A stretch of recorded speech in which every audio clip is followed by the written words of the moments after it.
الحمد لله والصلاة والسلام على رسول الله صلى الله عليه وسلم. ولا لي القصة عجيبة وبلغة عربية كوبا حيسي أيها وحان جعليستي إنا نسو سومالي صومالي كسور لغو قصدو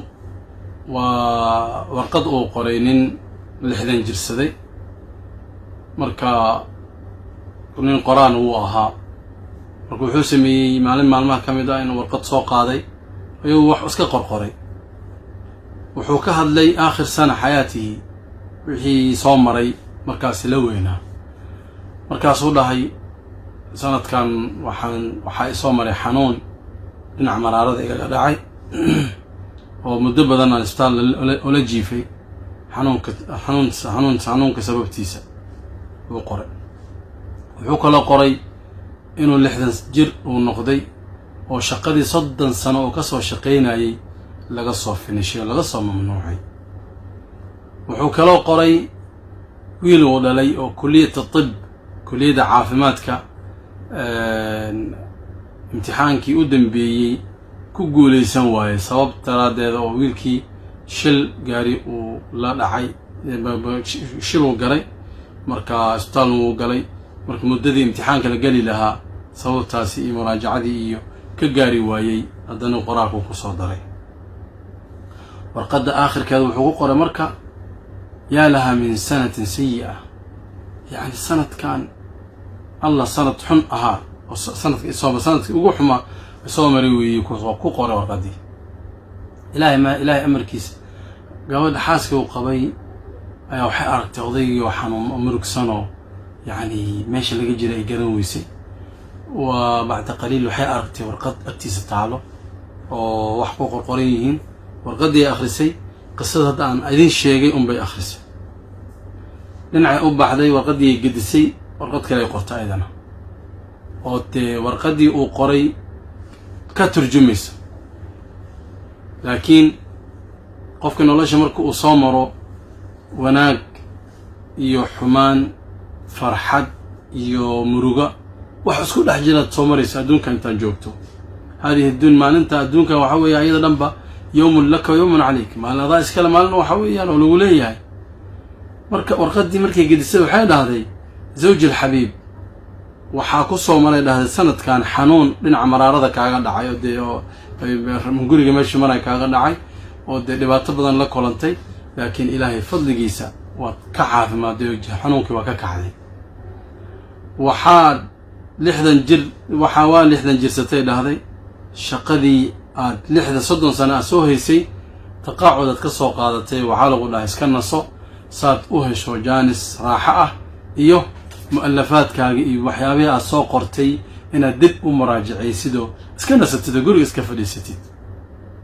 مد لبعض حيدا هذا سنة كان وحاول نقول دعي امتحان وين وكل دعي ويل كينا ودي حادث شل قاري وقلي لكن الحمد لله وصن لمنين وصن وحويان يعني سوتالك مليل وصنكو هنا نوجي في سوتالكي والحمد لله حادثكي حنونكي سبضنا ومع ذلك إلهي ونحرستي سكول حجرتي وعنقي حنونكي كسوك عيو ونوفي عيان قول ويجوه وكلامكي انتو قري وإن لمده لكن لنا محاسنتا كما هذا نسو كليا وحو جمعية وحي مرقاها قبضنا أن إله بيقرنيسو إلهي أمهد عليس تبارك وتعالى وحي وناقهم بيك هذا الشيء وقد مركي قرت أيضنا وحي أودن بيسيسي آخر شيء يا لها من سنة أكرمنا الله فيها سنة كان سنة كوناكسن وكم معان بدن وإلهي تبارك وتعالى ومصيوين فرب بدن نقبت بادي وحنا إكرام بدن سنة كان نمسو مرني فقرت ولا ليان هذه هي الزوجة الصالحة الزوجة الطيبة ومركز وناقة كهد ليسو وحي حمان أهل إلهي يسن أتيرين إنه حويان إنها كلابا نيسو مركع وهناك زوجة أخرى ماشي إنه وحاك لو جير ناك قبر إنن ناق لقبو إنن يندهن إنن توحويان قبلها لقبين بالغو مقعابها صومالدو وحويان لغضو وإسب بدلاني مركع ماشي كل وحاجر الزوجة أو حويان كعبليس زوج كذا وحيلا ذا هي zawjkaygu madax adeeg intuu ka batay oo waxa weeyaan madaxiisa waxba ma galaanba gaban naa kala jirto waxay leedahay alxamdu lilah zawjkaygu waa tabic adag yahay oo madax adeeg badana ku jiro maca dalika yuxibunii aad u jecel yahay waa ii naxariis badan yahay jazaahu allahu khayran markuu caraysan yahay mooyaane inta kale intuu fiican yahay ka badan kaas keliya taas waxay ku reebatay in madax adeegiisa ay sheegto keliya laakiin tan madax adeegin way sheegtay nicamullahina way soo daba saartayoo waxa weeyaan ma min niqmatin ila bacdaha nicma aw ila fi tayiha nicma yacni niqmo ma jirto mise dhibaato ma jirto ilaa waxaa aad dareemaysa inay ku dhex jirto raxma min allahi tabaaraka wa tacaala laga yaabaa in adoo gaari wada gaarigii cilad kaa gaaro oo waxa weeye lug ay kaa banjarto adna arabtid meeshii shaqada inaad ka gaartid ilaahay tabaaraka wa tacaala gaarigaasi lugta ka banjartay waxaa ku lifaaqan raxma minhu horaash waxaa dhici lahaa shil gaari iyo dhibaatooyin intaasuu ilaahay kaa badbaadiyay tabaaraka wa tacaala marka markasta mu'minka waxa weeyaan daa'iman waa nin tafaa'ul badan khayr sheegayo dhibaatada mar waliba oo afkiisa uusan ku macaansanayn cala sabiili almithaal qaala الnabiyu sala allahu alayh wasalam markuu ka hadlayo mu'minka wuxuu dhahay cajabtu liamri lmu'min waa ninka mu'minka iimaanka rasmiga leh ayaan la yaabuu dhahay nebigu sal lla alay slam amarkiisa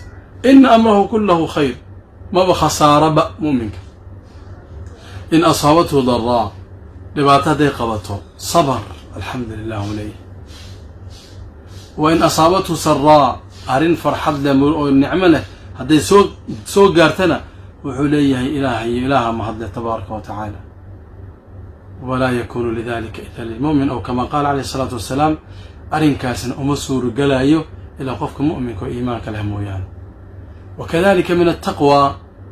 alla cabsidiisa marka uu noo fasiray cali bn abi aalib radia allahu canhu wuxuu ku fasiray